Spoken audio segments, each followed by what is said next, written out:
ॐ वक्रतुण्डमहाकाय सूर्यकोटिसमप्रभ निर्विघ्नं कुरु मे देवा सर्वकार्येषु सर्वदा। ॐ गणपतये नमो नमः। कृष्णाय वासुदेवाय हरये परमात्मने प्रणतक्लेशनाशाय गोविन्दाय नमो नमः। ॐ नमो भगवते वासुदेवाय नमः। गुरुब्रह्मा गुरुविष्णु गुरुर्देव महेश्वर गुरुसाक्षात् परब्रह्मा तस्मै श्रीगुरुवे नमः। राधा साध्यं साधनं यस्य राधा मंत्रराधा मंत्रदात्री च राधा सर्वं राधा जीवनं यस्य राधा राधा राधा वाचिकं तस्य शेषम्।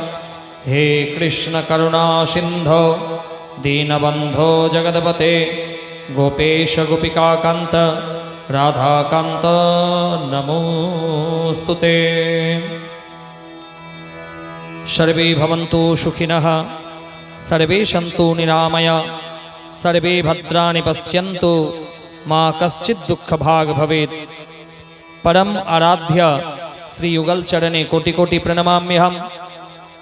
परम श्रद्धया श्री सद्गुरुदेव भगवान चरण कमलभ्यो नमः। पितृदेवता चरणे प्रणमाम्यहम्। मातृदेवी चरणे प्रणमाम्यहम्। साधु समाज संत समाज वैष्णव समाज ब्राह्मण समाज समस्त गुरुवादि देवता प्रणमाम्यहम्। सिया रामई सब जग जानी करहो प्रणाम जोर जोग पाणी। उपस्थित समस्त भक्तमंडल हृदय विराजमान সেই सर्वेश्वर परमात्माকে আমার শত কোটি দণ্ডবত प्रणाम।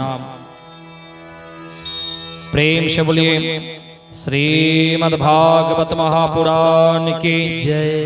नीच नीच सद्गुरुदेव भगवान की जय। नीच नीच आराध्य देवी देवता की जय। गंगा मैया की जय। धर्म का जय हो अधर्म का नाश हो प्राणियों में सद्भाव हो विश्व का कल्याण हो गौ माता का सेवा हो विश्व में शांति हो। ओम शांति ओम शांति ओम शांति।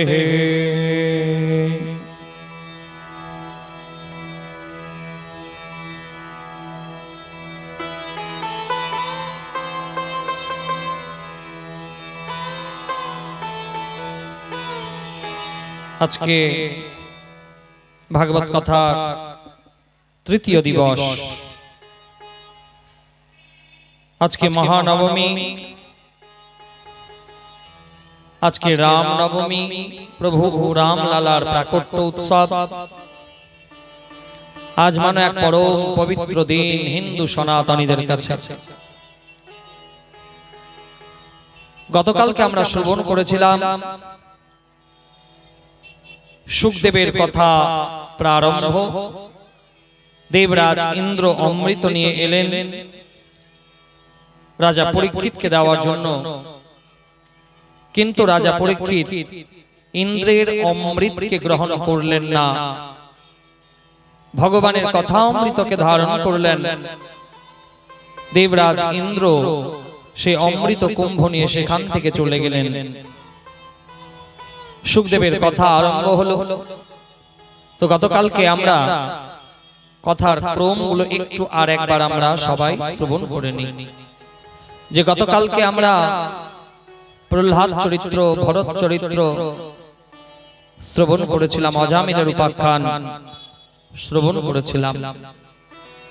আর আজকে যে কথাগুলো আমরা শ্রবণ করব সেটা হচ্ছে বলি বামন সংবাদ। আর আজকে যেহেতু রাম নবমী, তো নবমী স্কন্ধে আমরা সেই রাঘবেন্দ্র সরকারেরও কিছু কথা শ্রবণ করে কথাকে আগের দিকে নিয়ে গিয়ে ভগবান কৃষ্ণের জন্মোৎসব নন্দোৎসবে গিয়ে আজকে কথাকে বিরাম দেব। তো গতকালকের প্রসঙ্গ থেকে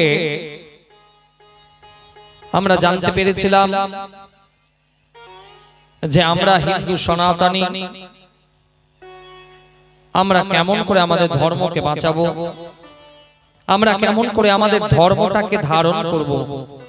কারণ ধর্ম তো লোক দেখানোর জিনিস নয়, ধর্মটা হচ্ছে অন্তরের ভক্তি, শ্রদ্ধা। তাহলে শ্রদ্ধা আমাদের কেমন করে বাড়বে? এই শ্রদ্ধা তো বাবা কোনো দোকানে কিনেও পাওয়া যায় না। শ্রদ্ধা একমাত্র পাওয়া যাবে ভগবত শরণাগতি থেকে, ভগবত প্রাপ্তি থেকে। যখনই আপনার ভগবানের চরণে ভক্তি বাড়বে তখনই সেখান থেকে আপনার শ্রদ্ধাও আসবে। তো এই জন্য আমাদের নিজেদের ধর্মের উপরে অটুট বিশ্বাস আর শ্রদ্ধা কিন্তু রাখতে হবে। তো প্রহ্লাদের পুত্র হচ্ছে বিরোচন, আর বিরোচনের পুত্র হচ্ছে রাজা বলি। তো গতকালকে আপনারা সবাই শুনেছিলেন যে হিরণ্যকশিপু প্রহ্লাদের পিতা। হিরণ্যকশিপু বারবার প্রহ্লাদকে হত্যা করার জন্য উদ্যত হলো। কখনো বিষধর সাপ ছেড়ে দেয়া হয়, আবার কখনো উঁচু পর্বত থেকে ফেলে দেয়া হয়, কখনো বা হোলিকার সাহায্য নিয়ে আগুনে তুলে দেয়া হয়, কখনো বা কয়াধুকে দিয়ে বিষ পান করানো হয়। তবুও প্রহ্লাদকে কিছুতেই কোনো ক্ষতি করা গেল না, কারণ প্রহ্লাদ ছিল ভগবানের ভক্ত। আর ভগবানের ভক্তের ক্ষতি কখনোই ভগবান চান না। আমি নিবেদন করব মায়েদের আরতি যেহেতু হয়ে গেছে, আর দ্বিতীয়বার কিন্তু আরতি আর হবে না, একদম কথা বিরাম হবে তারপরে। কারণ আজকে কিন্তু আমাদের কাছে সময় খুব কম, কারণ আমাদের পরে আবার অন্য একটা এখানটাই অন্য একটা অনুষ্ঠান হবে। আমাদের কাছে কিন্তু একদম বাধা ধরা সময় আছে। তো এই জন্য মা সময়টাকে নষ্ট করবেন না। যারা দেরি করে এসেছেন বসে যান, কথা বিরাম যখন হবে তখন আরতি করবেন, কিন্তু এই কথার মধ্যে আর একদমই আরতি নয়। সবাই সামনে বসে যান, বলো রাধে রাধে। এত আস্তে বললে হবে? দুবার বলতে হয়। তো বলছে প্রহ্লাদের কোনো ক্ষতি যখন করা গেল না, তো হিরণ্যকশিপু বলছে কোথায় তোমার নারায়ণ? প্রহ্লাদ বলছে হে পিতা, কোথায় আমার নারায়ণ নেই, সব জায়গায় আমার নারায়ণ বিরাজমান। জলে বিষ্ণু স্থলে বিষ্ণু, বিষ্ণু পর্বত শিখরে। যে আমার নারায়ণ সর্বত্র বিরাজমান। তাহলে এই স্তম্ভের মধ্যে তোমার নারায়ণ বিরাজমান? বলছে হ্যাঁ। যেই হিরণ্যকশিপু গদা নিয়ে স্তম্ভে আঘাত করলো, সেখান থেকে নরসিংহ ভগবানের প্রাকট্য হলো। নরসিংহ ভগবান দেহ ছিল মানুষের মতন, আর মুখটা ছিল সিংহের মতন। তো সেই নরসিংহ ভগবান সেখান থেকে প্রাকট্য হয়ে হিরণ্যকশিপুর সঙ্গে গদা যুদ্ধ আরম্ভ হলো। মানো যে ভগবানের সঙ্গে গদা যুদ্ধ আরম্ভ হয়েছে। হিরণ্যকশিপু ভগবানকে বলল যে আমাকে আপনি বধ করতে পারবেন না, কারণ আমার বর প্রাপ্তি আছে, ব্রহ্মা কর্তৃক বর। তখন নরসিংহ ভগবান বলছে হে হিরণ্যকশিপু, বলো তোমার কি কি বর প্রাপ্তি আছে? হিরণ্যকশিপু তখন বলছে যে আমার 12 মাসের মধ্যে মৃত্যু হবে না। ভগবান বলল যে এটা 13তম মাস চলছে, পুরুষোত্তম মাস চলছে, এটা 12 মাসের মধ্যে নয়। আমার আরো বর প্রাপ্তি আছে যে আমি দিনেও মরবো না, দিনেও মরবো না, রাত্রিতেও মরবো না। চেয়ে দেখো আকাশের দিকে সূর্য অস্তাচলে। ত্রিসন্ধ্যা কালকে না আমরা দিন বলতে পারি বাবা, না রাত বলতে পারি। ত্রিসন্ধ্যা কাল, এই ত্রিসন্ধ্যা কালের মহিমা অনেক বেশি আছে আমাদের সনাতন ধর্মে। তো এই ব্যাসপীঠ থেকে নিবেদন করব, প্রত্যেক বাবা মা তার সন্তানকে এই ত্রিসন্ধ্যার সময় ভোজন করতে দেবেন না। ত্রিসন্ধ্যার সময় ভোজন করার না, ভজন করার সময়। ত্রিসন্ধ্যা ভোজনের সময় নয় মা, ত্রিসন্ধ্যা কাল হচ্ছে ভজনের সময়। যে ভগবানের ভজন করুন, ভোজন যেন না হয়। কারণ মনে রাখবেন, ভোজন যদি গোলমাল হয় তাহলে পেট খারাপ হবে, আর ভজন যদি গোলমাল হয় তাহলে জীবন নষ্ট হবে। এই জন্য ভজন জীবনে বেঁচে থাকতে অবশ্যই করতে হবে। ত্রিসন্ধ্যার সময় আপনার ছেলে মেয়েকে ঠাকুর ঘরে ডাকুন, ভগবানের ভজন করুন, কিন্তু ত্রিসন্ধ্যার সময় কোনো ছেলে মেয়ে যেন কোনো কিছু ভোজন না করে, এটা কিন্তু মাথায় রাখতে হবে।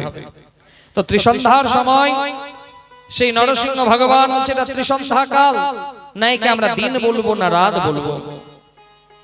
হে প্রভু, আমার আরো বর প্রাপ্তি আছে। বলো কি বর? আমি ঘরেও মরবো না, বাইরেও মরবো না। হিরণ্যকশিপু যে দেখো তুমি ঘরের যে দরজা চৌকাঠ সেইখানে তুমি বিরাজমান, না এটা না ঘর না বাইরে।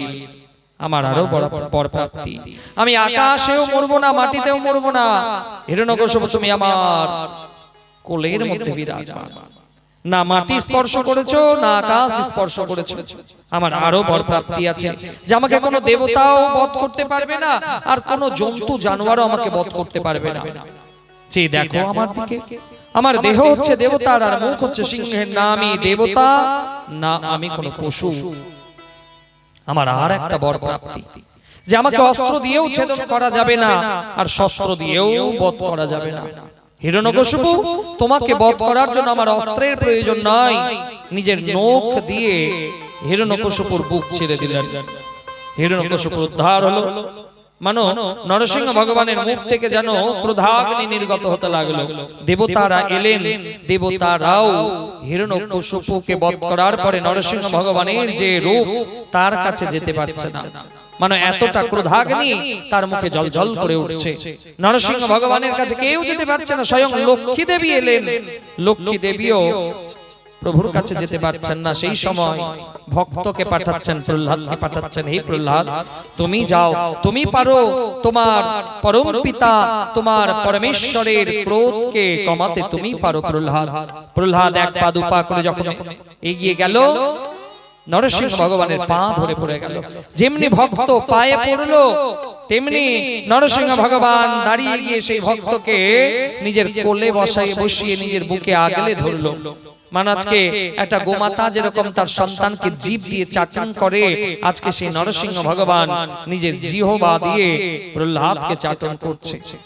নরসিংহ ভগবানের ক্রোধ কমে গেল।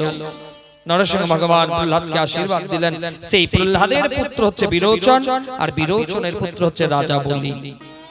রাজা বলি শুক্রাচার্যের শিষ্য। তো রাজা বলি যজ্ঞ করছিলেন, মা বিশ্বজিৎ যজ্ঞ। 100টা যজ্ঞ যদি পূর্ণ হয়ে যায় তাহলে তার সমস্ত ঐশ্বরিক ক্ষমতা প্রাপ্তি হয়ে যাবে, রাজা বলির আর বিপদ হবে না। তো মহারাজ খুব মন দিয়ে শুনুন, এদিকে মন দিয়ে। তো মহারাজ পরীক্ষিতকে সুখদেবজি মহারাজ বলছে, হে রাজন, আপনি এবার রাজা বলির প্রসঙ্গ শ্রবণ করুন। তো রাজা বলি বিশ্বজিৎ যজ্ঞ করছিলেন, 99টা যজ্ঞ হয়ে গেছে, একটা যজ্ঞ বাকি। আর এদিকে ভগবান বামন অবতার এলেন, ভগবান নারায়ণ বামন অবতার। ছোট্ট একটা বটুক ব্রাহ্মণ, পইতে হয়েছে তার কাঁধে পইতে, পায়ে খড়ম, হাতে কমণ্ডলু, মাথাতে একটা ছাতা, আর তার অঙ্গ কান্তিমান যেন জ্যোতি নির্গত হচ্ছে, তার গলাতে রুদ্রাক্ষের মালা। তো সেই ব্রাহ্মণ আজকে যাবে রাজা বলির গৃহে ভিক্ষা চাইবার জন্য। তো রাজা বলি তো যে কোনো যাগ যজ্ঞ করতে গেলে, যে কোনো ভালো কাজ করতে গেলে দান করতে হয়। এই ব্যাসপীঠ থেকে আমি তো নিবেদন করব, ছেলে মেয়ের জন্মদিন পালন করছেন, খুব ভালো কথা, করুন। কিন্তু সেই জন্মদিনে শুধু মাত্র ভিআইপি লোকদের নেমন্তন্ন করে বাড়িতে ডাকবেন, সেটা বড় কথা নয়। ছেলের জন্মদিন তখনই পূর্ণতা পাবে যেদিন আপনি কোনো অনাথ আশ্রমে গিয়ে সেই বাচ্চাদেরকে নিজের ছেলে মনে করে তাদের বস্ত্র দান করবেন, তাদের অন্ন দান করবেন। আমি ব্যাসপীঠ থেকে নিবেদন করব যে ছেলের জন্মদিনে ঘটা করে অনুষ্ঠান করার দরকার নেই, যদি করেন খুব ভালো, কিন্তু তার সঙ্গে মনে রাখবেন যে সেই জন্মদিনের অনুষ্ঠান থেকে কিছু অংশ, কিছু অর্থ আপনি অনাথ আশ্রমে বাচ্চাদের জন্য বস্ত্র অন্নের জোগাড় করে দিন, দেখবেন এতে আপনার ছেলের মঙ্গল হবে। প্রত্যেক মা বাবা তার ছেলে মেয়ের জন্মদিন পালন করছে, ভালো কথা, করুক, কিন্তু শুধুমাত্র নিজের ছেলে মেয়ের জন্য খরচা করছেন, তার সঙ্গে গরিব অনাথ বাচ্চাদেরও আপনি বস্ত্র তুলে দিন, তাদের মুখে অন্ন তুলে দিন, দেখবেন আপনার সন্তানের আয়ু বৃদ্ধি হবে। কারণ এখন তো বাবা যে একটা ছোট্ট অনুষ্ঠান করতে গেলে অনেক টাকা খরচা হয়ে যায়। আমরা সেই জন্মদিনে বিভিন্ন রকমের অনুষ্ঠান করব, লাখ লাখ টাকা খরচা করে বাইরে থেকে শিল্পীদের নিয়ে আসবো, ফিল্ম স্টারকে নিয়ে আসবো। যে ফিল্ম স্টার লাখ লাখ টাকা নেবে, আপনার ছেলের জন্মদিনে ওই অর্ধেকটা কাপড় পরে নেচে চলে যাবে, তাছাড়া কিচ্ছু হবে না। মাফ করবেন, অনেকের খারাপ লাগতে পারে, কিন্তু বাস্তব সত্য। এখন মেট্রো সিটিতে দেখবেন, বড় বড় শহরে অনেক বড় লোক বাপ মায়ের বেটা, তার জন্মদিন পালন হবে, বড় বড় ফিল্ম স্টারকে নিয়ে আসবে, লাখ লাখ টাকা তারা নেয়, ছোট্ট অর্ধেকটা কাপড় পরবে আর সেটা পরে নিচে গিয়ে চলে যাবে। এতে আপনার সমাজ নষ্ট হবে, আপনার পরিবারের সম্মান নষ্ট হবে। এই জন্য ব্যাসপীঠ থেকে নিবেদন করব, আপনার যতটুকু সামর্থ্য, আপনি ছেলের জন্মদিনে যদি 10,000 টাকা খরচা করেন, তাহলে 1,000 টাকা সেখান থেকে বরাদ্দ রাখুন অনাথ বাচ্চাদের জন্য, অনাথ আশ্রমের জন্য। কারণ বলছে মা যে আপনি জন্মদিনে 100টা লোককে নেমন্তন্ন করলেন, 80টা লোক এলো, 20টা লোকের খাবার নষ্ট হলো, রাস্তায় ফেলে দিলেন। কিন্তু স্টেশনে গিয়ে দেখুন যে অনেক জন একটা রাত অনাহারে কাটিয়ে দিচ্ছে। শহরের রাস্তাতে যাবেন, দেখবেন আপনার ছেলের কাছে থালা ভর্তি ভর্তি খাবার, কিন্তু কোন মায়ের সন্তান সে রাস্তাতে পড়ে আছে, তার কাছে খাবার নাই। আমরা এমন একটা জায়গাতে বাস করি যে আমরা খাবার নষ্ট করব, কিন্তু কাউকে দান করব না। তো বলছে মা, দেশে একদিনে খাবার অপচয় হয় জানেন কতটা? 1,06,00,000 টন খাবার একদিনে দেশে নষ্ট হয়। মনে রাখবেন যে খাবার নষ্ট করার আগে মনে রাখবেন, আপনি যে খাবারটা নষ্ট করলেন, সেই খাবার খেয়ে হয়তো কেউ একদিন আনন্দে রাত্রিটুকু যাপন করতে পারত। এই জন্য যতটুকু আপনি খেতে পারবেন ততটুকুই নেবেন, নষ্ট করিয়েন না। কারণ মনে রাখবেন, আপনি যে খাবারটা নষ্ট করলেন, ওইটুকু খাবার খাওয়ার জন্য একজন ডাস্টবিন থেকে খাবার তুলে তুলে খাচ্ছে। এই জন্য ব্যাসপীঠ থেকে নিবেদন করব, বাড়িতে যখন কেউ মারা যায়, তার বাৎসরিক শ্রাদ্ধ করছেন, খুব ভালো কথা, কিন্তু শ্রাদ্ধে যতটা খরচা করবেন তার কিছুটা অংশ, যতটুকু আপনার সামর্থ্য হোক, আপনি স্টেশনে যান, অনেক ভব ঘুরে আছে, তাদেরকে অন্ন তুলে দিন, তাদেরকে বস্ত্র তুলে দিন, দেখবেন আপনার পূর্বজ আপনার উপরে আরো সন্তুষ্ট হয়ে গেছে, আপনাকে আশীর্বাদ প্রদান করবে। শ্রীমদ্ ভগবত গীতাতে মাহাত্ম্য কথাতে বলছে যে যে ব্যক্তি গীতা শ্রাদ্ধে গীতা পাঠ করায়, পিতৃলোকং প্রয়ান্তে বা পুত্র আশীর্বাদ তৎপরঃ, বলছে যে ব্যক্তি শ্রাদ্ধে গীতা পাঠ করায়, তার পূর্বজ তাকে আশীর্বাদ প্রদান করেন পিতৃলোক থেকে। ঠিক সেই রকম ভাবে যে সন্তান সেই মৃত্যু বার্ষিকীতে বা অন্যান্য কোন অনুষ্ঠানে গরিবদের মুখে অন্ন তুলে দেয়, বস্ত্র তুলে দেয়, তার পূর্বজ দেবতা তার উপরে প্রসন্ন হয়ে যায়। এই জন্য ব্যাসপীঠ থেকে নিবেদন, জন্মদিনে বা যে কোনো বাড়িতে অনুষ্ঠান করতে গেলে কিছু অর্থ তাদের জন্য, গরিব বাচ্চাদের জন্য সংরক্ষিত রাখুন। দেখবেন আপনি যদি করেন, তাহলে আপনাকে দেখে পাশের বাড়ির একজন শিখবে, পাশের বাড়ির যদি কেউ করে তাকে দেখে আরো 5 জন শিখবে। এইভাবে আমাদের সমাজ পরিবর্তন হবে, এইভাবেই আমরা সমাজকে পরিবর্তন করতে পারবো, না হলে আমাদের সমাজ কোনোদিন পরিবর্তন হবে না। আর আমার এই গোবিন্দের কথা বলা শুধুমাত্র গোবিন্দের কথা নয়, আমার একটাই উদ্দেশ্য হচ্ছে সনাতনীকে জাগানো, সমাজকে সচেতন করা। এই জন্য হয়তো অনেকে আমাকে খারাপ ভাবতে পারে, ভাবুক, কিন্তু যেটা বাস্তব সেটা তো বাস্তব। এই জন্য ব্যাসপীঠ থেকে নিবেদন যে প্রত্যেক বাবা মা তার সন্তানকে যেন সৎ জ্ঞান প্রদান করেন, তাকে ভালো জায়গাতে নিয়ে আসেন, আর ভগবানের সান্নিধ্য যেন তাদেরকে লাভ করান, এই প্রার্থনাই আমি জানাবো। তো রাজা বলি যজ্ঞ করবেন, তো যজ্ঞ করার আগে কিছু দান করতে হয়, দান না করলে যজ্ঞের সম্পূর্ণতা আসে না। এই জন্য আর একটা কথা মনে পড়ে গেল, দেখুন যে আমাদের মনের মধ্যে অহংকার চলে আসে। যখনই আমরা বাড়িতে কোনো অনুষ্ঠান করি তো তখন মনের মধ্যে একটা অহংকার চলে আসে, আমি এত লোকের খাবার বানাচ্ছি, 1000 লোকের রান্না হচ্ছে, আমার বাড়িতে সবাই আসবে, একদম আনন্দে খাবে। কিন্তু একজন ভিখারি যদি তাদের মধ্যে চলে আসে, 1000 লোকের মধ্যে একটা ভিখারি খেলে কি বাবা খাবার কম পড়ে যাবে? হ্যাঁ কি না? তাহলে দেখুন একটা 1000 লোকের নেমন্তন্ন, তার মধ্যে একটা ভিখারি যদি খায় খাবার কমবে না, কিন্তু সেই ব্যক্তি 1000 লোকের মধ্যে সেই ভিখারিকে ঘর থেকে বের করে দিল, কি লাভ হবে? একটা ভিখারিকে খাওয়ার মতন সামর্থ্য যদি না থাকে, 1000 লোককে খাইয়ে তুমি কি করবে? কদিন আগে একটা খুব বড় জায়গাতে ধর্ম অনুষ্ঠান হচ্ছিল, নাম আমি বলবো না, তারাও হয়তো শুনছে। তো সেখানকার যে আয়োজক তিনি বিশাল পয়সাওয়ালা ধনী ব্যক্তি। তো ধনী ব্যক্তি সবাই নয় কিন্তু বেশিরভাগ একটা অহংকার হয়ে যায়, ধনের অহংকার। তো সেই ধনী ব্যক্তিরও কোথাও না কোথাও মনে হচ্ছে আমি বিশাল বড় একজন ব্যক্তিকে নিয়ে এসেছি, কথাবাচককে নিয়ে এসেছি, একটা মনের মধ্যে অহংকার যে আমি নিয়ে এসেছি। কিন্তু যখন আমরা ভাবি যে আমি নিয়ে এসেছি, আমরা তো কেউ নয়, আমরা যতই লাফালাফি করি শেষ পর্যন্ত সেটাই হবে যেটা উনি চাইবেন। তো সেই ব্যক্তি তার মনের মধ্যে একটা অহংকার কিন্তু বাস করছে, সাধারণ মানুষকে মানুষ বলে মানেই না। তো সেখানে 7 দিনের জন্য ভাগবত পারায়ণ শুরু হয়েছে, ভাগবত পাঠ আরম্ভ হয়েছে। তো যিনি কথাবাচক তার সঙ্গে আরো অনেক ব্রাহ্মণ এসেছেন, কিছু সেখানকার লোকালেরও ব্রাহ্মণ আছে যারা ভাগবত পুঁথি পারায়ণ করছে, ভাগবত পাঠ করছেন।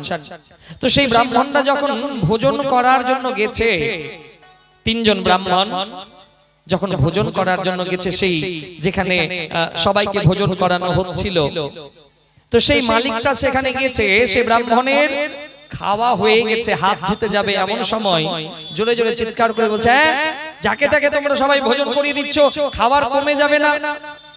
সেই ব্রাহ্মণদের মনে এত কষ্ট হলো যে তারা শুধুমাত্র খাবারটাকে খেয়েছে, হাতটা ধুতে যাচ্ছিল এঁঠো হাত। সেই ব্রাহ্মণদেরকে উদ্দেশ্য করে বলা হলো, তোমরা সব যদি খেয়ে নাও তো বাকি লোক কি খাবে? সেই ব্রাহ্মণরা নিজেদের মধ্যে ইতস্তত বোধ করলেন আর বললেন, আগামী কাল থেকে আর আসবো না খেতে। রাত্রিবেলাতে 1 হাঁড়ি অন্ন ফেলে দেয়া হলো, অনেক সবজি ফেলে দেয়া হলো, সেটা সহ্য হয়ে গেল। কিন্তু কোন সাধু বৈষ্ণব ব্রাহ্মণ যখন ভোজন করতে আসলো, তখন তার মাথা ভারী হয়ে যায়।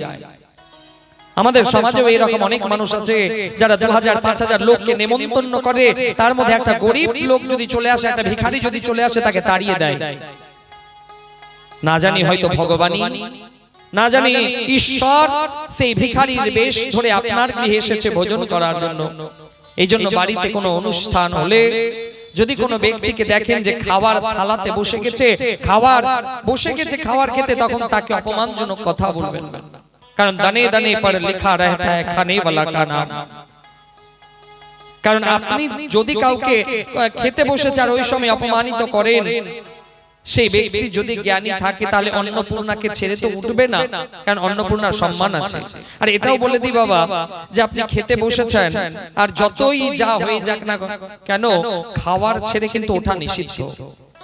আমাদের সমাজে এখন অনেক মানুষ আছে যারা ভাত খেতে খেতে হয়তো জল তেষ্টা পেলো, ভাতের থালাটাকে ছেড়ে জল আনতে চলে গেল, এটাতেও পাপ হয়। এই জন্য যখনই আপনি ভোজন করতে বসেছেন, সেই ভোজনে যেন কোনো বিঘ্ন না হয়। এমনকি শাস্ত্রে এটাও বলা হয়েছে যে খাওয়ার সময় কথা বলা নিষিদ্ধ। প্রত্যেক মা বাবার কাছে নিবেদন যে আপনি এখনকার দিনে সন্তানদের তো মোবাইল না থাকলে বাবা হবে না, বাপ মা না থাকুক চলে যাবে, কিন্তু 6 মাস 7 মাসের বাচ্চা, 2 বছর 3 বছরের বাচ্চাকে মোবাইল না দিলে খাবার খাবে না। আপনাদের বাচ্চার কথা বলছি না, আপনাদের বাচ্চা তো খুবই ভালো, বলো রাধে রাধে। যারা আসেনি তাদের কথা বলছি, আছে না এরকম? দেখবেন আগেকার দিনে কি হতো বাবা, এখানে অনেক দিদিমা বসে আছে, আগেকার দিনে যখন নাতি পোতা ঘুমতো না, খাবার খেত না, রামায়ণ মহাভারতের গল্প শোনাতো দিদিমারা, ঠাকুরদারা। আর এখন যখন বাচ্চা খেতে চাইছে না, বাপ মা কার্টুন খুলে দেখছে, কার্টুন দেখ। তাহলে সেই ছেলে যখন কার্টুন দেখতে দেখতে বড় হলো, সেই ছেলে তো বাবা রাম আর কৃষ্ণকে কোনোদিন জানতেও পারবে না। এই জন্য ব্যাসপীঠ থেকে নিবেদন, যখনই ছেলেকে ভোজন করাবেন, ভোজনের সময় যেন হাতে মোবাইল না থাকে, ভোজন করার সময় যেন টিভি চালানো না থাকে। এতে কি হয় দেখুন, আমার কথা নয়, মানবেন আপনার ভালো হবে, না মানবেন আপনার ব্যাপার। বড় বড় ডাক্তার বাবুরা পরামর্শ দেয় যে ভোজন করার সময় আপনি যদি টিভি দেখে খান, আপনি যদি মোবাইল দেখতে দেখতে খাবার খাবেন, তাহলে শুধু সেটা গেলা হবে, শুধুমাত্র আপনার গেলা হবে, পেট ভরবে, কিন্তু সেই খাদ্যের যে উত্তম গুণ, সেই গুণ আপনার শরীরে আসবে না। এই জন্য আগেকার দিনে যখন ভোজন করা হতো, একদম একান্তে ভোজন করা হতো। যখন একান্তে ভোজন করবেন, কেউ যেন ডিস্টার্ব না করে। খাওয়ার সময় গল্প নয়, কথা বলা নয়। আগে খাবারটাকে ভালোভাবে খেয়ে নিন, তারপরে গল্প করুন, তারপরে টিভি দেখুন, তারপরে মোবাইল দেখুন, কিন্তু ভোজনের সময় একদমই নয়। কারণ যখনই আপনি টিভি দেখতে দেখতে বা গল্প করতে করতে খাবেন, আনমাইন্ড হবেন, সেই খাবারটা শুধু আপনার শরীরে পেটের ভিতরে যাবে, কিন্তু তার উত্তম গুণ আপনার কাছে আসবে না, সাত্ত্বিক গুণ আপনার কাছে আসবে না। এই জন্য ব্যাসপীঠ থেকে নিবেদন, প্রত্যেক বাবা মা তার সন্তানকে যেন খুব ভক্তি ভাবে খাবার গ্রহণ করায়। তো রাজা বলি সেই সময় দান করলেন, আর সেই দানের মধ্যে একজন ব্রাহ্মণ এসে হাজির হলেন। সেই ব্রাহ্মণ কেমন ছিল দেখতে মা? মানে 8 বছরের একটা শিশু যেরকম থাকে ঠিক সেই রকম, 8 বছরের শিশু, পায়ে খড়ম, হাতে কমণ্ডলু, আর এক হাতে রুদ্রাক্ষের মালা, আর এই কাঁধে মাথাতে ছাতা ধরে আছে। যে এত সুন্দর তার রূপ, মানে দেখলেই যেন আকর্ষণ করছে বামন ভগবান। তো রাজা বলির কাছে সেই বামন ভগবান এলেন। বামন ভগবান বলছে, হে রাজন, আমি আপনার কাছে ভিক্ষে চাইব। হ্যাঁ বলুন, কি ভিক্ষে চান? তো হে রাজন, আমি আপনার কাছে যা ভিক্ষে চাইব আপনি দেবেন তো? বলছে হ্যাঁ একদম। আপনি জানেন ব্রাহ্মণ দেবতা, আপনি কার দরজাতে এসেছেন?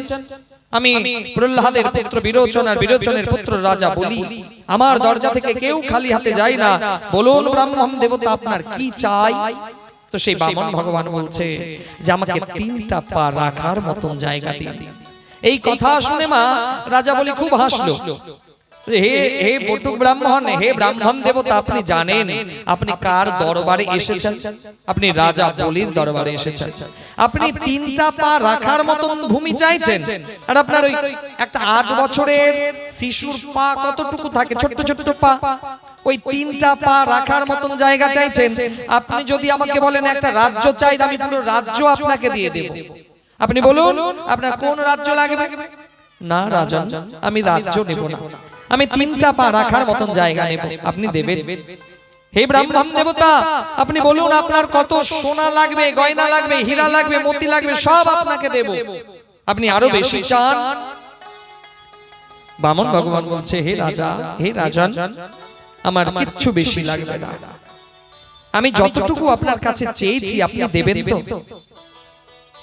ত্রিপাদ ভূমি দিন। সেখানে ছিল মা শুক্রাচার্য, তিনি অসুরদের গুরু।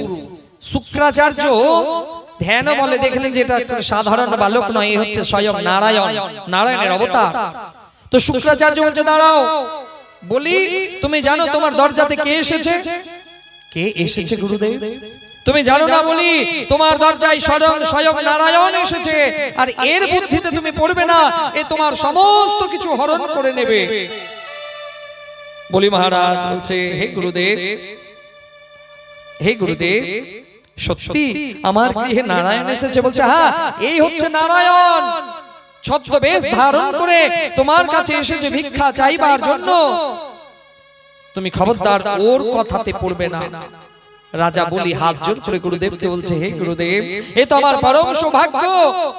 হে গুরুদেব, যার কাছে সবাই যায় চাইতে, আজকে সেই নারায়ণ আমার গৃহে এসেছে আমার কাছে চাইতে, এ তো আমার পরম সৌভাগ্য প্রভু, এ তো আমার পরম সৌভাগ্য গুরুদেব, যে বিশ্ব ব্রহ্মাণ্ডের সবাই যায় প্রভু নারায়ণের কাছে চাইতে, আর সেই নারায়ণ আজকে আমার গৃহে এসেছে কিছু চাইবার জন্য। আমি কেমন করে তাকে ফিরিয়ে দেব গুরুদেব? আমি তাকে অবশ্যই দান করব গুরুদেব।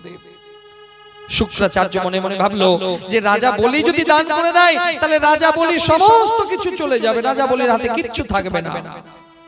শুক্রাচার্য সেই সময় কমণ্ডলুর নলের মধ্যে প্রবেশ করলো।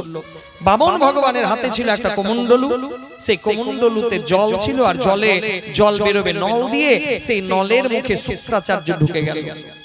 এবার যে কিছু বাবা সংকল্প করতে গেলে, যে কিছু সংকল্প করতে গেলে তো জল নিতে হয় হাতে। তো এবার রাজা বলি সংকল্প নিবে যে আমি বামন ভগবানকে 3টা পা রাখার মতন ভূমি প্রদান করব। এই দৃশ্য বলির মেয়ে, যার নাম ছিল রত্নমালা, মহারাজ বলির একটা কন্যা সন্তান ছিল যার নাম ছিল রত্নমালা। তো সেই রত্নমালা যখন দেখলো যে তার বাবার কাছে একটা 8 বছরের শিশু এসেছে, তো রত্নমালার মনে হলো যে এই রকম সন্তান যদি আমার হতো আমি তাকে নিজের স্তন পান করাতাম। খুব মন দিয়ে শুনবেন, এই রত্নমালার নাম, এই রত্নমালাই দাপর যুগে পুতনা রাক্ষসী হয়ে এসেছিল। তো সেই রত্নমালার সেই 8 বছরের বালক ব্রাহ্মণকে দেখে মনে হয়েছিল যে কে যদি আমি স্তন পান করাতে পারতাম আমার জীবন ধন্য হয়ে যেত। বামন ভগবান মনে মনে বলেছিল, হে রত্নমালা, তোমার এই মনোবাসনাও পূর্ণ হবে দাপর যুগে, যখন আমি কৃষ্ণ হয়ে আসব আমি তোমার বুকের স্তন পান করব। রাজা বলি হাতে জল নেবে, জল তো আর বেরোয় না, যেহেতু কমণ্ডলের মুখটা বন্ধ করে দিয়েছে শুক্রাচার্য। তো ভগবান বলছে, হে বলি, জানো জল কেমন করে বের করতে হয় আমার খুব ভালো করে জানা আছে। সেখানে ছিল একটা তৃণ, সেই তৃণ নিয়ে নলের মধ্যে প্রবেশ করালো, শুক্রাচার্যের চোখে লাগলো, শুক্রাচার্য সেখান থেকে বেরিয়ে গেলেন, শুক্রাচার্যের চোখ অন্ধ হয়ে গেল। এই জন্য বলে মা, যে করে দান আর যে করে মানা, শুক্রাচার্যের মতন চোখ হয় তার কানা। কথাতে ধ্যান দেবেন, কারণ আমাদের সমাজে এরকম অনেক মানুষ আছে দেখবেন যে ধর্মের জায়গাতে যদি 10 টাকা দান করতে যায়, পাশের বন্ধুরা বলে ধুর 10 টাকা দান করে কি হবে, 5 টাকা দান কর। এরকম আছে অনেকজন দেখবেন। কোন যখন বড় বড় মন্দির নির্মাণ হয়, কারো মনে যদি হয় ওই মন্দিরে আমি 50 বস্তা সিমেন্ট প্রদান করব, তার বন্ধু বলে 50 বস্তা দিয়ে কি হবে, 5 বস্তা দে। এরকম আমাদের সমাজে অনেক মানুষ আছে। তো বলছে আপনার ভালো কাজে যদি কেউ বাধা দেয়, ধর্মের কাজে যদি কেউ বাধা দেয়, ভগবান তাকেও কিন্তু ক্ষমা করে না। এই জন্য মা, ধর্মের কাজে যদি কেউ এগোয় তাকে কদাপি বাধা দেবেন না, না হলে পাপের ফল কিন্তু আপনাকেও ভুগতে হবে। তো শুক্রাচার্যের চোখ কানা হলো, শুক্রাচার্য সেখান থেকে চলে গেলেন। রাজা বলির হাতে জল দিল আর বামন ভগবান সংকল্প করালো 3 পা রাখার মতন ভূমি, ত্রিপাদ ভূমি সংকল্প নিলেন। এবার রাজা বলি বামন ভগবানকে বলছে, হে ব্রাহ্মণ দেবতা, আপনি এবার আপনার পায়ে মেপে নিন ত্রিপাদ ভূমি। আচ্ছা হ্যাঁ রাজন, এইবার আমি ত্রিপাদ ভূমিকে মেপে নেব। এখানে একটা সুন্দর ভজন আছে মা, আসুন না আমরা সেই সুন্দর ভজনের রস আস্বাদন করে তারপরে কথাকে আগের দিকে নিয়ে যাব। বলো রাধে রাধে, बोलिए भक्तवत्सल भगवान की जय, बोलिए भक्तवत्सल भगवान की जय, राधा रानी की जय, भागवत भगवान की जय। আসুন সবাই মিলে আমরা এই বামন ভগবানের একটা সুন্দর ভজনের রস আস্বাদন করে কথাকে আগের দিকে নিয়ে যাব।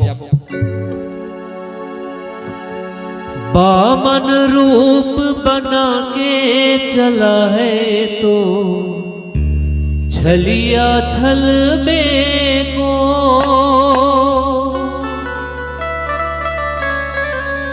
छलिया छल में को, छलिया छल में को, छलिया छल में को, छलिया छल में को। बामन रूप बना के चला है तो छलिया छल में को,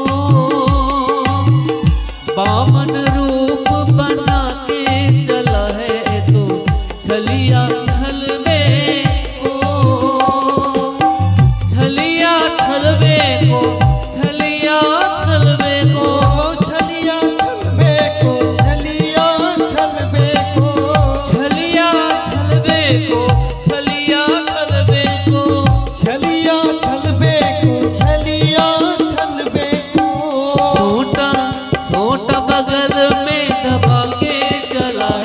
तो छलिया छलबे को बामन रूप बना के चला है तो छलिया छलबे को।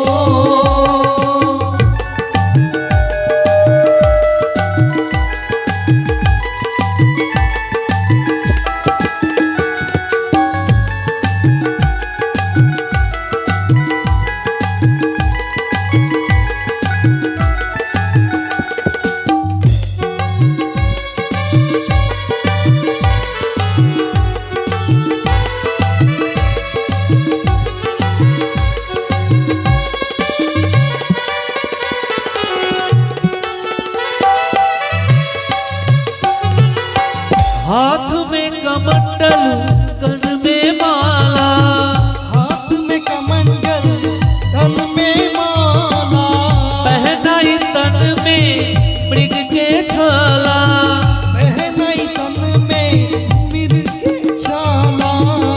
आसन आसन बगल पे दबा के चला है तो छलिया छलबे को बामन रूप बना के चला है तो छलिया छलबे को।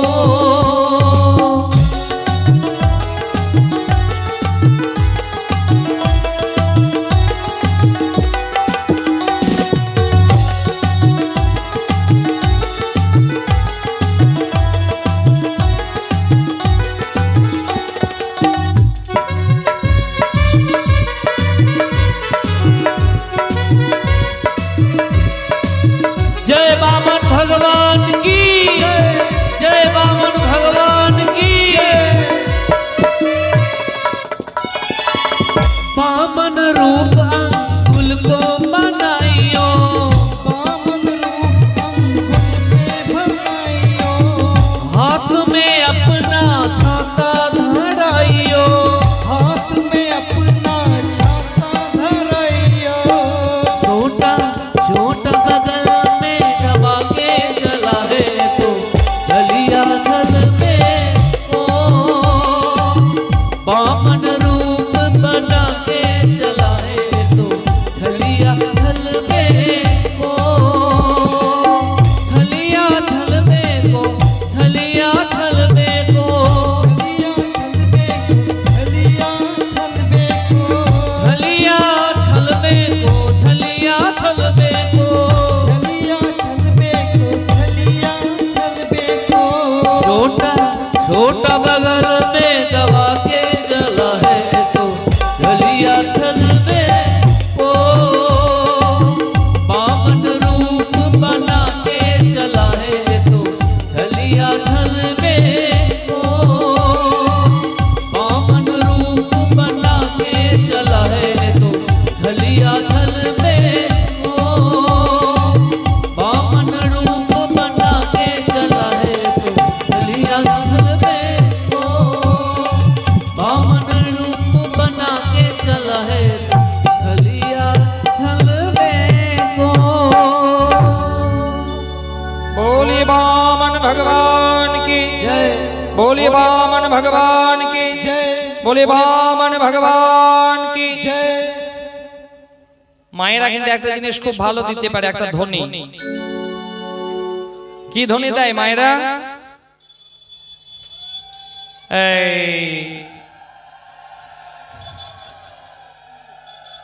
একবার তো দিতে নাই, দুবার তো ভালো না। বলো রাধে রাধে। তো বামন ভগবান এইবার মা বিরাট রূপ ধারণ করলো। যে বলি রাজা বলি বামন ছোট্ট একটা বালককে মাথা উঁচু করে দেখছিল, এখন এখন সেই বলির সামনে বামন ভগবান বিরাট রূপ ধারণ করলো। মানো এবার যেন সেই রূপ গগনচুম্বী হলো, না আদি না মধ্য না অন্ত কিছুই যেন বোঝা যায় না। তার রূপ আস্তে আস্তে বিশাল রূপ ধারণ করলো বামন ভগবান। বামন ভগবান যখন বিশাল বিরাট রূপ ধারণ করলেন, রাজা বলি হাত জোর করে সেখানে দাঁড়ালেন। সংকল্প করেছেন তিনটা পা রাখার মতন ভূমি প্রদান করবেন। প্রথম পা যখন ওঠানো হলো, প্রথম পায়ে স্বর্গ রাজ্যকে মেপে নিল, দ্বিতীয় পায়ে এই পৃথিবীকে মেপে নিল, দুই পায়ে সারা ব্রহ্মাণ্ড মেপে নিল। রাজা বলিকে বামন ভগবান বলছে, হে বলি, তুমি তো সংকল্প করেছো আমাকে ত্রিপাদ ভূমি জায়গা দেবে, তিনটা চরণ রাখার মতন ভূমি আমায় প্রদান করবে।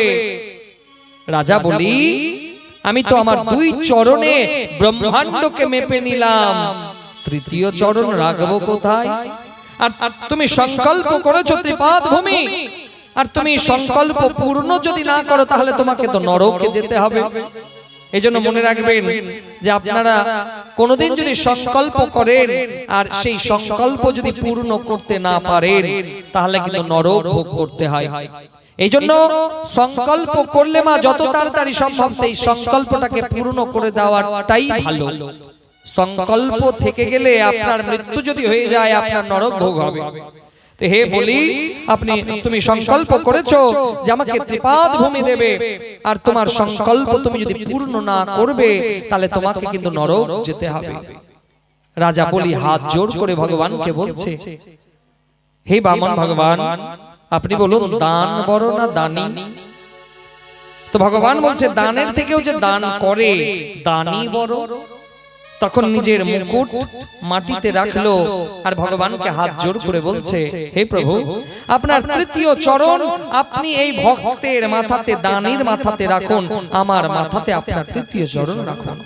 ভগবান বলছে, বাহ বাহ বলি বাহ, আমি তোমার উপরে প্রসন্ন হয়েছি বলি, আমার তৃতীয় চরণ আমি তোমার মস্তকের উপরে রাখবো। ভগবানের তৃতীয় চরণ রাজা বলির মাথাতে রাখলো। ভগবান রাজা বলির উপরে প্রসন্ন হলেন।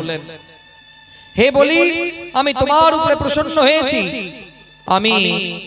আমি তোমাকে সুতল লোকের রাজা ঘোষণা করলাম। রাজা বলিকে সুতল লোকের রাজ্য প্রদান করলেন ভগবান নারায়ণ।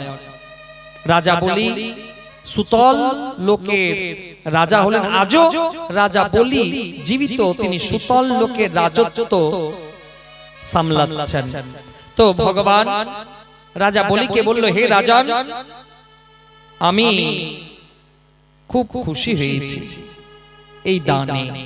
তো এই দেখে রাজা বলির কন্যা, যার নাম ছিল রত্নমালা, সেই রত্নমালা প্রথম যখন সেই বামনকে দেখেছিল মনে হয়েছিল যে আমি স্তন পান করাবো। এবার যখন দেখছে যে তার পিতার কাছে সেই বামন ভগবান সবকিছু হরণ করে নিল, সেই মেয়ের খুব রাগ হলো। তখন মেয়ে সংকল্প নিল যে আমি বিষ পান করিয়ে মারব। ভগবান বলল, এই বাসনাও তোমার পূর্ণ হবে। সেই রত্নমালায় দাপর যুগে পুত্র না হয়ে এলো, যে স্তন পান করাতে গেল, দুধ পান করাতে গেল, কিন্তু তার স্তনে কালকূট বিষের প্রলেপ দেয়া ছিল। তো ভগবান তার মনোবাসনা পূর্ণ করলেন দাপর যুগে। এবার রাজা বলিকে সুতল লোকে রাজা ঘোষণা করা হলো। ভগবান বললেন, হে বলি, তুমি কি আমার কাছে কিছু চাও? চেয়ে নাও। রাজা বলি ভগবানকে বলল যে আপনি তো আমাকে রাজা বানালেন সুতল লোকে, আমি রাজা হলাম। হ্যাঁ, বলো তুমি আমার কাছে কি বর চাও? রাজা বলি ভগবান নারায়ণকে বলছে যে আপনি আমার ওই সুতল লোকে রাজত্বের আপনি দারোয়ান হন। ভগবান ইতস্তত বোধ করলেন না, রাজা বলির সঙ্গে সঙ্গে দারোয়ান হয়ে গেলেন ভগবান নারায়ণ। রাজা বলি বলল যে আজ থেকে আপনি আমার দরজার দারোয়ান হন, আমি যখন যে দরজা দিয়ে বেরোবো আপনাকে যেন সেই দরজাতেই দেখতে পাই। রাজা বলি যে দরজাতে বেরোই ভগবান সেই দরজাতেই এসে দাঁড়িয়ে থাকে।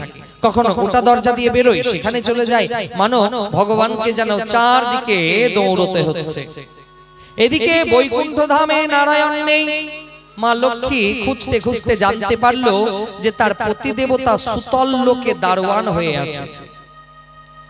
তো সেই দারোয়ান প্রভু নারায়ণকে উদ্ধার করার জন্য লক্ষ্মী দেবী একজন সন্ন্যাসিনীর বেশ ধারণ করলেন আর সুতল লোকে গেলেন। সেই দিন ছিল পূর্ণিমা, শ্রাবণ মাসের পূর্ণিমা তিথি। তো সেই লক্ষ্মী দেবী একজন সন্ন্যাসিনী রূপ ধারণ করে সুতল লোকে গেলেন, আর পূর্ণিমা ছিল সেদিন। গিয়ে বলছেন, হে রাজা, আমার না কোনো ভাই নেই, আর আজ এই পূর্ণিমা তিথিতে আমি যদি ওই ভাইয়ের হাতে রক্ষা সূত্র বেঁধে দিই, তাহলে ভাইয়ের দীর্ঘায়ু কামনা করা যায়, ভাই দীর্ঘায়ু লাভ করবে। তো তুমি আমার ভাই হবে? বলি মহারাজ বলছে, হ্যাঁ, কেন হব না। সেই সময় একটা রক্ষা সূত্র নিয়ে মা লক্ষ্মী বলির হাতে রক্ষা সূত্র বেঁধে দিলেন।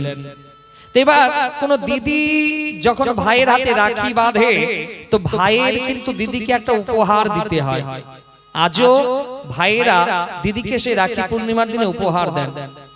তো যখন রাজা বলির হাতে লক্ষ্মী দেবী রাখি পরালেন, তখন বলি তার লক্ষ্মী দেবীকে বলছে, দিদিকে বলছে যে আপনি তো আজ থেকে আমার দিদি হন, তো বলুন আপনি কি উপহার চান। তো লক্ষ্মী দেবী রাজা বলিকে বলছে, ভাই, আমি তোমার কাছে যা উপহার চাইবো তুমি দেবে তো? বলছে, হ্যাঁ, একদম দেব। তোমার দরজাতে যে দারোয়ান আছে, আমি তাকেই তোমার কাছ থেকে আমার উপহার চাই, তুমি দেবে? রাজা বললে একদম দেব। রাজা বলি ঘোষণা করলেন যে আজ থেকে আমি এই দারোয়ানকে তোমার হাতে তুলে দিলাম। সেই দারোয়ানকে সেই লক্ষ্মী দেবীর কাছে তুলে দেয়া হলো। সেই সন্ন্যাসিনী থেকে বেরিয়ে এলো লক্ষ্মী দেবীর রূপ, আর দারোয়ান থেকে বেরিয়ে এলো ভগবান নারায়ণের রূপ। লক্ষ্মী নারায়ণ সেখানে প্রকট হলেন। আজও প্রত্যেক দিন ভগবান নারায়ণ বৈকুণ্ঠ ধাম থেকে সুতল লোকে যায় বলি মহারাজের সঙ্গে দেখা করার জন্য। বলছে, কোন সময় যায়? আমাদের ঘরে পঞ্জিকা আছে, এখানে অনেকজন পঞ্জিকা সম্বন্ধে জানে, যারা পঞ্জিকা দেখেন। তো পঞ্জিকাতে প্রত্যেক দিন বাবা কালবেলা বারবেলা বলে একটা সময় থাকে, কালবেলা বারবেলা, যেখানে আমাদের বিদ্বান পণ্ডিতজি যারা আছে, ব্রাহ্মণরা আছে, তারা বলেন যে যজমানকে যে কালবেলা বারবেলায় কোনো শুভ কাজ করতে নাই। জেনে রাখুন যে কালবেলাতে বারবেলাতে কোনো শুভ কাজ করতে নাই। কেন কালবেলা হলো, কেন বারবেলা হলো? তো বলছে যে সেই সময় বৈকুণ্ঠ ধাম থেকে ভগবান নারায়ণ পাতালে যায়, সুতল লোকে যায় রাজা বলির সঙ্গে সাক্ষাৎ করতে। আর ভগবান যখন বৈকুণ্ঠ ধামে থাকে না, তখন কালবেলা হয়। সেই কালবেলাতে কোনো শুভ কাজ করতে নাই। আজও প্রত্যেক দিন ভগবান নারায়ণ বৈকুণ্ঠ ধামে যায় রাজা বলির সঙ্গে সাক্ষাৎ করার জন্য। হে রাজন, সুখদেবজি মহারাজ রাজা পরীক্ষিতকে বলছে, হে রাজন, ভগবান নারায়ণ প্রত্যেক দিন তার ভক্তের সঙ্গে বলি মহারাজের সঙ্গে দেখা করার জন্য যান। আমাদের প্রত্যেক মানুষের উচিত পূর্ণিমার দিনে ভগবানকে ভোগ লাগানো। এখানে অনেকজন আছে যারা জানে যে সূর্যকে যেরকম অর্ঘ্য দেওয়া হয়, স্নানের পরে সূর্য নারায়ণকে জল দেওয়া হয়। দেন না মা অনেকে? স্নানের পরে নিয়ম আছে মা, যে প্রত্যেক হিন্দু সনাতনের নিয়ম আছে যে স্নান করে জল কিন্তু সূর্যের উদ্দেশ্যে দিতে হয়। যারা সূর্যের উদ্দেশ্যে জল দেয় না, তাদের পুণ্য নষ্ট হয়ে যায়। এই জন্য ব্যাসপীঠ থেকে নিবেদন করব যে আপনি প্রত্যেক দিন স্নান করার পর একটা তামার ঘটিতে জল নিয়ে সূর্য নারায়ণের উদ্দেশ্যে, সূর্য ভগবানের উদ্দেশ্যে অবশ্যই জল দিতে হবে। আপনি যতক্ষণ সূর্য ভগবানকে জল দেবেন না, ততক্ষণ পর্যন্ত আপনার কোনো পুণ্য কাজে লাগবে না, শাস্ত্রের কথা। এই জন্য এখন অনেক মানুষ আছে যারা নদীতে, গঙ্গাতে স্নান করতে গেলে স্নান করার পরে সূর্য নারায়ণকে জল দেয়। এই জন্য আমি ব্যাসপীঠ থেকে নিবেদন করব প্রত্যেক বাবা মা তার সন্তানকে যেন শেখায় যে স্নান করার পরে একটা ঘটিতে জল নিয়ে সূর্য নারায়ণের উদ্দেশ্যে জল দাও। সূর্য নারায়ণের উদ্দেশ্যে জল দিতে গেলে কি হয়? বলছে যে ব্যক্তি সূর্য ভগবানকে জল দেয় তার চোখের জ্যোতি বাড়ে। অনেকের হয়তো এই কথাটা আশ্চর্য মনে হতে পারে, কিন্তু কথাটা একটু ভেবে দেখবেন যে এখন অনেক মানুষ আছে ৮০ বছরের বয়স, চশমা ছাড়া খবরের কাগজ পড়তে পারে। তারা প্রত্যেক দিন সূর্য নারায়ণকে জল দিয়েছেন।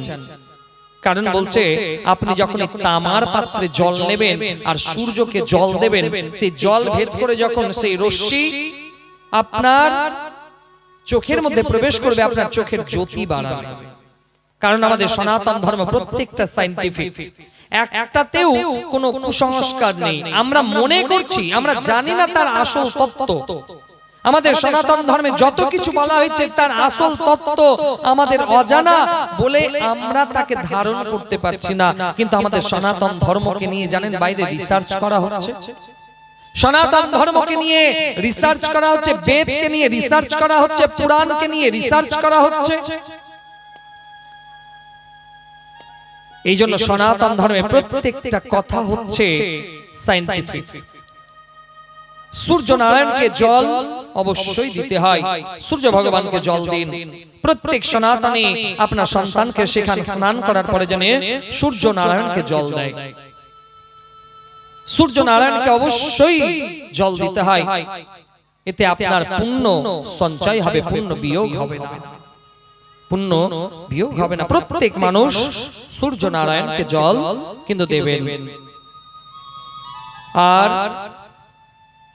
ঠিক সেই রকম ভাবে পূর্ণিমার দিন অনেকজন করে, তবু আমি বলে দিই যে চন্দ্রমাকেও অর্ঘ্য দিতে হয়। বলছে যাদের বাড়িতে চন্দ্রমাকে অর্ঘ্য দেওয়া হয়, চাঁদকে, চাঁদ মামাকে অর্ঘ্য দেওয়া হয়। এই দেখুন চাঁদ মামা মুখ দিয়ে বেরোলো, আপনারাও তো বলেন না চাঁদ মামা, হ্যাঁ কি না? আপনিও বলেছেন চাঁদকে মামা, আপনার বাবাও বলেছে চাঁদকে মামা, আপনার ঠাকুরদাও বলেছে চাঁদকে মামা, সবারই মামা চাঁদ। বলছে কেন চাঁদকে মামা বলবো কেন? চাঁদকে তো বাবা বলতে পারতাম, কাকা বলতে পারতাম, দাদু বলতে পারতাম, কিন্তু চাঁদ মামা কেন? তো এর তত্ত্ব কথা আছে শাস্ত্রে যে সমুদ্র মন্থন যখন হলো মা, তো সেই সমুদ্র মন্থন থেকে চাঁদের জন্ম হলো। আর তারপরে লক্ষ্মী দেবীর প্রাকট্য হয়েছিল সমুদ্র মন্থন থেকে। তো লক্ষ্মী দেবীর ভাই হচ্ছে চাঁদ। তো বলছে লক্ষ্মী দেবীকে তো আমরা মাতা বলে সম্বোধন করি, তো মায়ের ভাই মামা তো হবে। তো লক্ষ্মী দেবীর ভাই হচ্ছে চন্দ্রমা, আর লক্ষ্মী দেবীকে আমরা মাতা বলে সম্বোধন করি, এই জন্য মায়ের ভাই মামা বলা হয়েছে, চাঁদকে আমরা মামা বলে সম্বোধন করি। তো যাদের বাড়িতে চন্দ্রমাকে অর্ঘ্য দেওয়া হয়, প্রত্যেক পূর্ণিমার দিন রাত্রি বেলাতে ক্ষীর রান্না করুন, আর সেই ক্ষীর ছাদে চেপে চন্দ্রমার উদ্দেশ্যে ভোগ লাগান, আর একটা ঘটিতে জল নিয়ে চন্দ্রমার উদ্দেশ্যে জল নিবেদন করুন। সেখানে একটা প্রদীপ জ্বালান, আর সেই ক্ষীর চন্দ্রমাকে ভোগ লাগিয়ে সেই ক্ষীর বাড়িতে সবাই যদি প্রসাদ রূপে পাবে, তাহলে তাদের গৃহে চন্দ্রমার মতন শীতলতা তৈরি হবে, তার গৃহে কদাপি বাস্তু দোষ তৈরি হবে না। না তো দেখবেন এখন বেশিরভাগ পরিবারে, আগেকার দিনে কি হতো বাবা, যে 15 জন 20 জনের পরিবার একসঙ্গে রান্না বান্না হতো। পরিবারে 15 জনের পরিবার, দুজন রোজগার করছে, সেই দুজন রোজগার 15 জন মানুষকে খাওয়াচ্ছে, পড়াচ্ছে, কোনো ঝামেলা নাই। কিন্তু এখন বাবা পরিবারে 3 জন, 3 জনের মধ্যে স্বামী চাকরি করছে, বৌমা চাকরি করছে, মা পেনশন পাচ্ছে, তবুও তাদের ঘরে অশান্তি। 3 জনের পরিবার তবু অশান্তি। আপনারা ভালো, আপনাদের এদিকে হয় না, আমাদের ওদিকে এরকম হয়। বলো রাধে রাধে। কেন? বলছে আমরা আমাদের সনাতন ধর্ম থেকে দূরে সরে গেলাম, সনাতন ধর্ম সম্বন্ধে জানার চেষ্টা করলাম না। তো এই সনাতন ধর্মে যে বাড়িতে চন্দ্রমাকে অর্ঘ্য দেওয়া হয়, চন্দ্রমাকে ভোগ লাগানো হয়, চন্দ্রমা হচ্ছে শীতলতার প্রতীক। যে বাড়িতে চন্দ্রমাকে উদ্দেশ্য করে ভোগ লাগানো হয়, আমি তো ব্যাসপীঠ থেকে নিবেদন করব, আগামী মঙ্গলবার হনুমান জয়ন্তী, সেদিন পূর্ণিমা, সেই দিন ক্ষীর রান্না করে চন্দ্রমার উদ্দেশ্যে, চাঁদের উদ্দেশ্যে ভোগ লাগান, চন্দ্রমাকে জল দিন, প্রদীপ জ্বালান, চন্দ্রমার আরতি করুন, আর সেই ক্ষীরকে বাড়িতে সবাই প্রসাদ রূপে গ্রহণ করুন। দেখবেন আপনার বাড়িতে শীতলতার পরিবেশ তৈরি হবে, সবার মন শান্ত হয়ে যাবে, কোনো সন্দেহ নাই। এজন্য প্রত্যেক সনাতনের নিয়ম পূর্ণিমার দিন চন্দ্রমাকে অর্ঘ্য দেওয়া, চন্দ্রমাকে ভোগ লাগানো, চন্দ্রমার আরতি করা। আমরা যবে যবে সনাতন ধর্ম অবলম্বী মানুষ নিজেদের ধর্ম ত্যাগ করলাম, এটা তো গীতাতে বলা হয়েছে না, মা স্বধর্মে নিধনং শ্রেয়পর ধর্ম ভয়াবহ। নিজের ধর্মে মৃত্যু যদি হয় সেটা অনেক ভালো, অন্যের ধর্ম ভয়ঙ্কর। কিন্তু আমরা নিজের ধর্ম ত্যাগ করব, অন্যের ধর্ম ধারণ করব।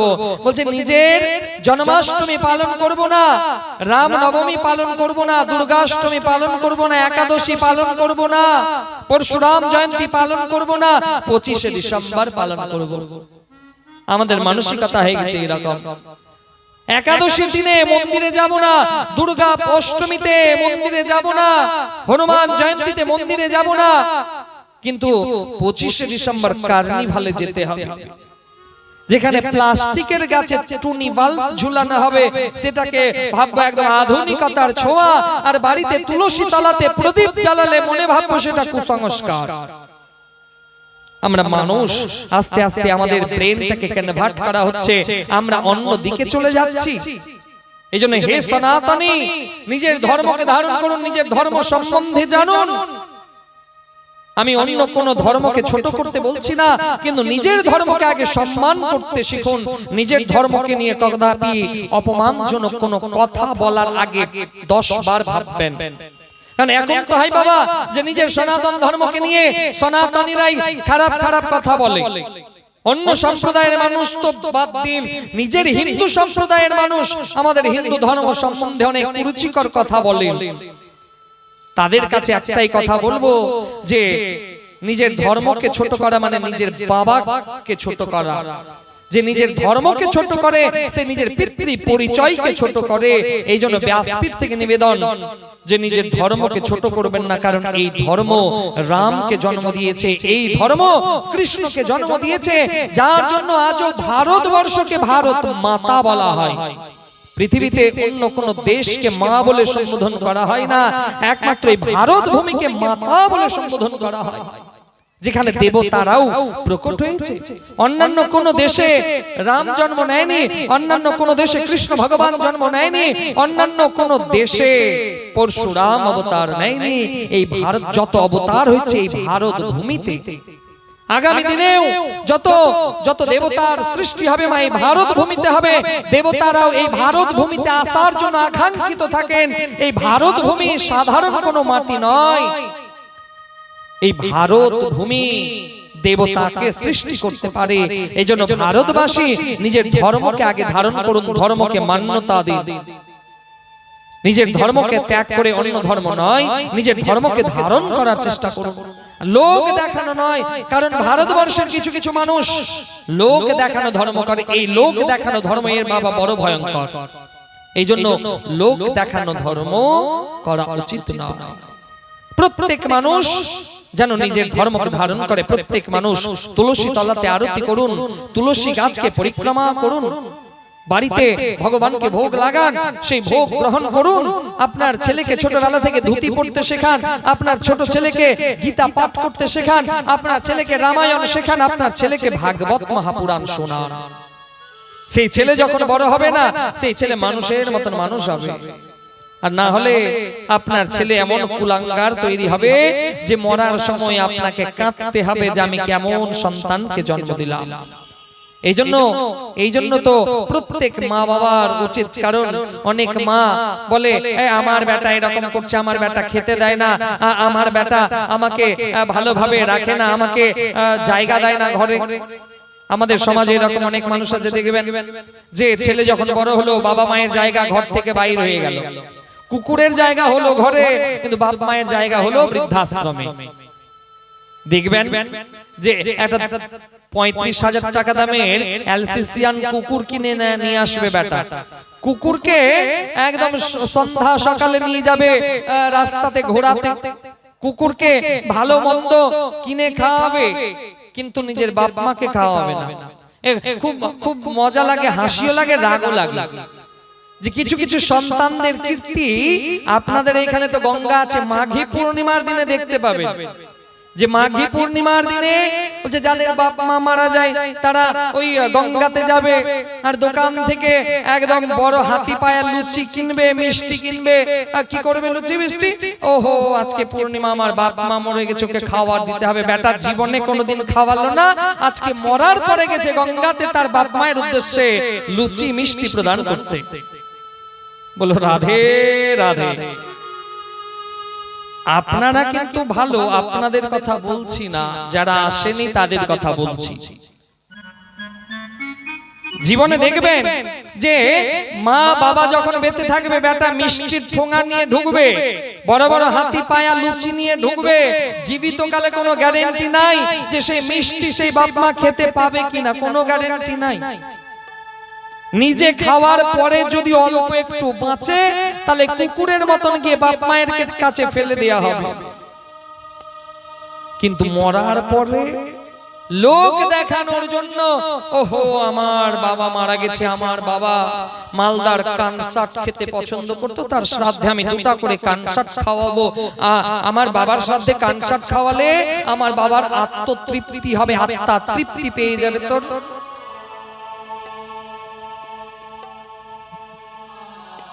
রাগ আর সহ্য হয় না।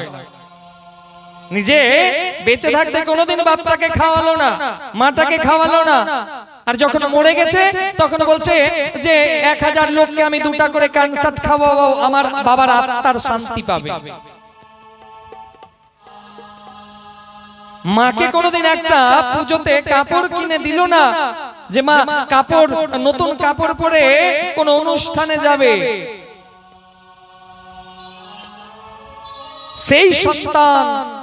সেই সন্তান আবার লোক দেখানোর জন্য শ্বশুর বাড়িতে ব্যাগ ভরে নিয়ে যাবে, শাশুড়ি তার 14 গোষ্ঠীর জন্য কাপড়। আপনারা কিন্তু ভালো, আপনাদের কথা বলছি না, যারা আসেনি তাদের কথা বলছি। বলো রাধে রাধে। কারণ আমাদের সমাজে এরকম কিছু কিছু কুলাঙ্গার ছেলে আছে বাবা, যাদের বাপ মাকে 5 কিলো মৌসম্বি কিনে এনে খাওয়াবে না, কিন্তু শ্বশুর শাশুড়ি যদি আমাকে জামাইকে বলে দেয় যে একটু বাজারের একটু ফলটা কিনে নিয়ে আসবে, তাহলে সাথে সাথে চলে যাবে বাজার থেকে, 1 পেটি কার্টুন ভরে শ্বশুর বাড়িতে ফল পৌঁছে যাবে, কিন্তু নিজের বাবা মায়ের জন্য একটা ফল জুটবে না। এইরকম অনেক সন্তান আমাদের সমাজে আছে, তাদেরকে লজ্জা, তাদেরকে ধিক্কার জানায়। এই জন্য নিজের পিতামাতার সম্মান সব থেকে আগে। দেবতার মন্দিরে দেবতাকে প্রণাম করার আগে নিজের বাড়িতে যে তোমার দেবতা আছে তাকে প্রণাম করো। মন্দিরে যাবে তুমি 10 বার প্রণাম করবে, একবারও দেবতার হাত তোমার মাথায় পড়বে না, কিন্তু তোমার বাড়িতে যে আসল দেবতা আছে তাকে যদি প্রণাম করবে, সঙ্গে সঙ্গে সেই দেবতার হাত তোমার মাথায় পড়ে যাবে। এর থেকে আশীর্বাদ আর কি হতে পারে? এই জন্য লোক দেখানো ধর্ম বন্ধ করুন। ধর্ম হবে নিজের অন্তর জগৎ থেকে, নিজের পিতামাতার সেবা করুন। আমাদের সনাতন ধর্ম শেখায় যে মরার পরে লোককে খাইয়ে কোনো লাভ হবে না, জীবিত কালে মাকে খাওয়াও, দেখবে সেটাই তোমার সব থেকে বড় পূজা হবে, সেটাই সব থেকে বড় তোমার প্রাপ্তি হবে। এই জন্য হে সনাতনী, হে সনাতনী, হে হিন্দু সন্তান, প্রত্যেক বাবা মা তার সন্তানকে যেন সংস্কার দেয়, রামায়ণ শোনায়, ভাগবত শোনায়। দেখবেন আপনি যখন আপনার ছেলেকে রামায়ণ শোনাবেন, ভাগবত শোনাবেন, আপনার ছেলে বড় ধার্মিক তৈরি হবে।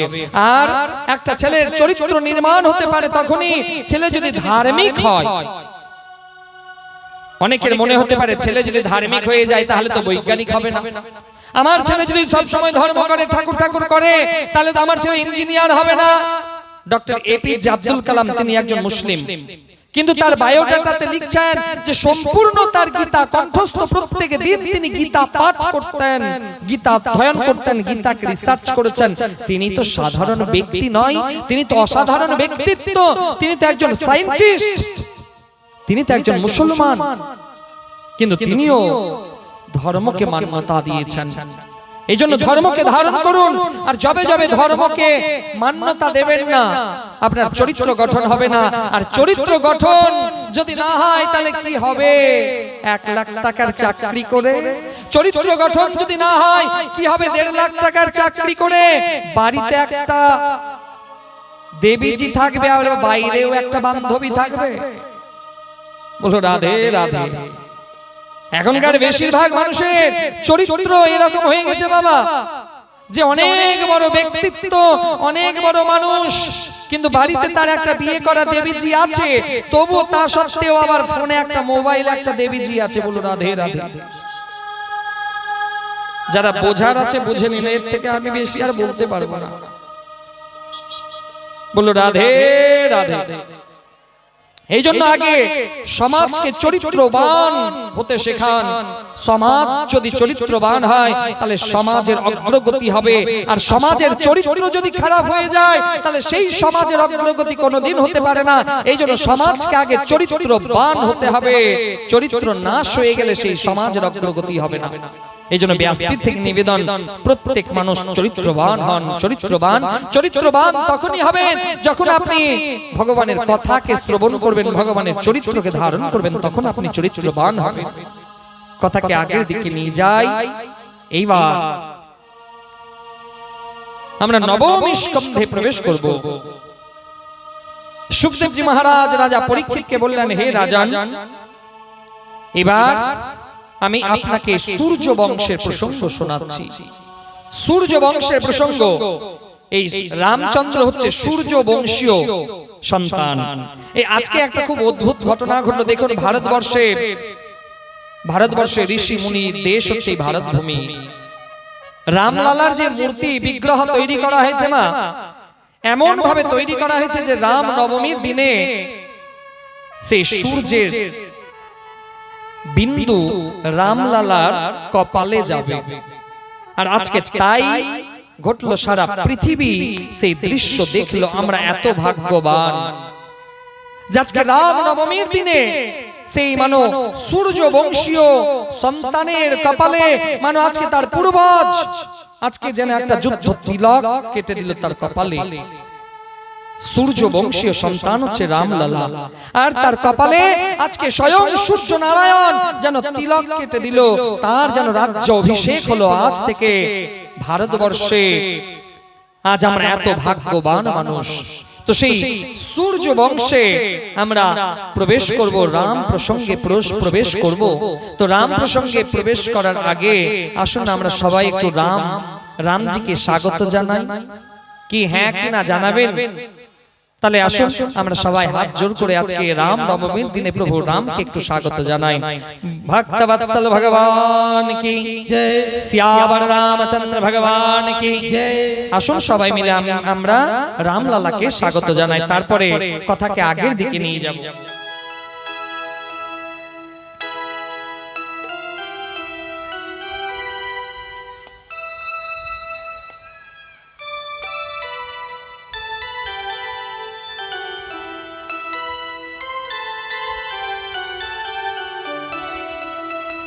हम कथा सुनाते राम सकल गुण धाम की। हम कथा सुनाते राम सकल गुण धाम की। ये रामायण है पुण्य कथा श्री राम की। ये रामायण है पुण्य कथा श्री राम की। हम कथा सुनाते राम सकल गुण धाम की। हम कथा सुनाते राम सकल गुण धाम की। ये रामायण है पुण्य कथा श्री राम की। ये रामायण है पुण्य कथा श्री राम की। यमुदीपे भरत खंडे आया बरते। भारत वर्षे की नगरी है विख्यात अयोध्या नाम की। यही जन्म भूमि है परम पूज्य श्री राम की। हम कथा सुनाते राम सकल गुण धाम की। ये रामायण है पुण्य कथा श्री राम की। ये रामायण है पुण्य कथा श्री राम की।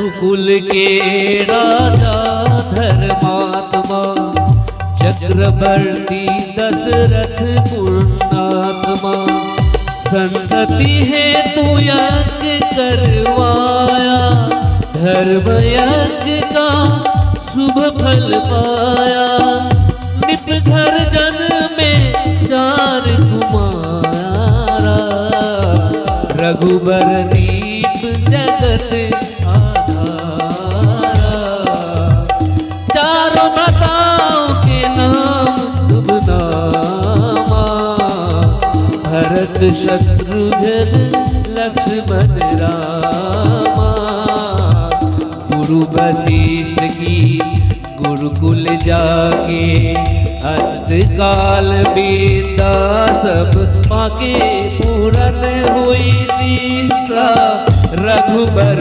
पूरन काम की हम कथा सुनाते राम सकल गुण धाम की हम कथा सुनाते राम सकल गुण धाम की हे रामायण है पुण्य कथा श्री राम की हे रामायण है पुण्य कथा श्री राम की यमुदीपे भरत घंटे आया भरते भारत बसे की नगरी है विख्यात अयोध्या नाम की यही जन्म भूमि है परम पूज्य श्री राम की हम कथा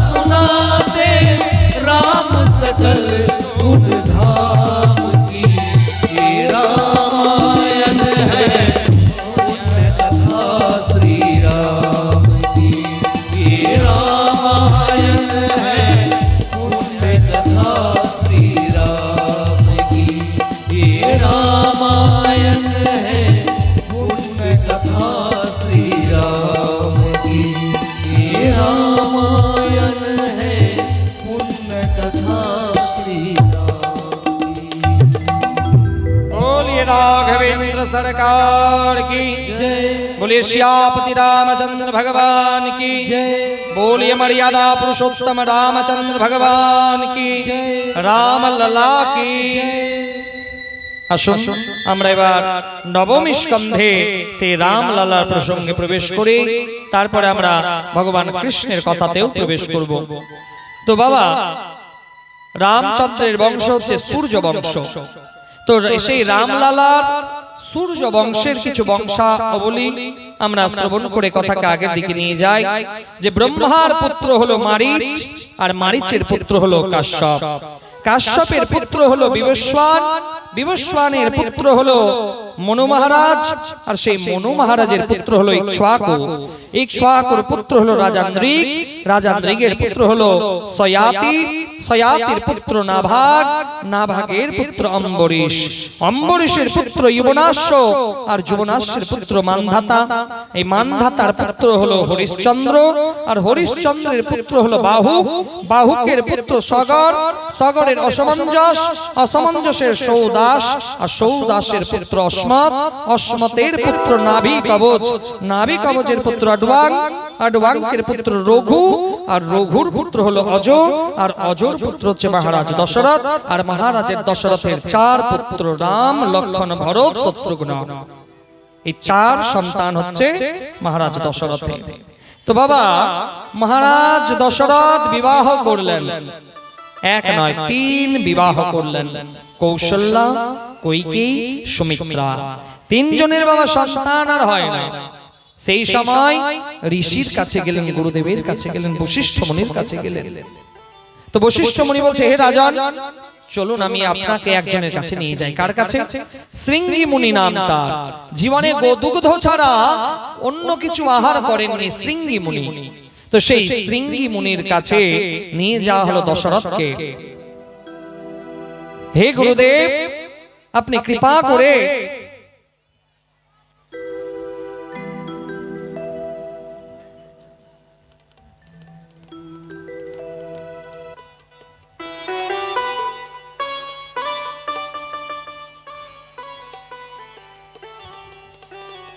ব্যাসপীঠ থেকে নিবেদন করব যে এই পাঠ চলাকালীন কেউ যেন আর এই ব্যাসপীঠে না আসে, কারণ এতে কথার ব্যাঘাত ঘটে। বারবার একই কথা বলতে আমারও খুব খারাপ লাগছে,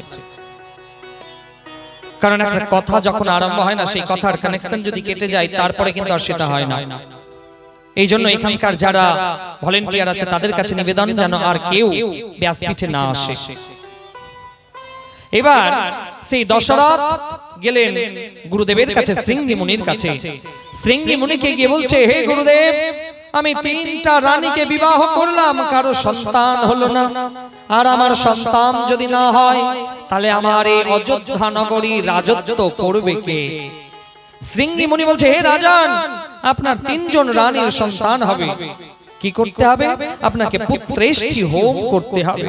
হে রাজন, আপনার বংশে যতজন জন্ম নিয়েছে সবাই জন্ম হয়েছে যজ্ঞ থেকে।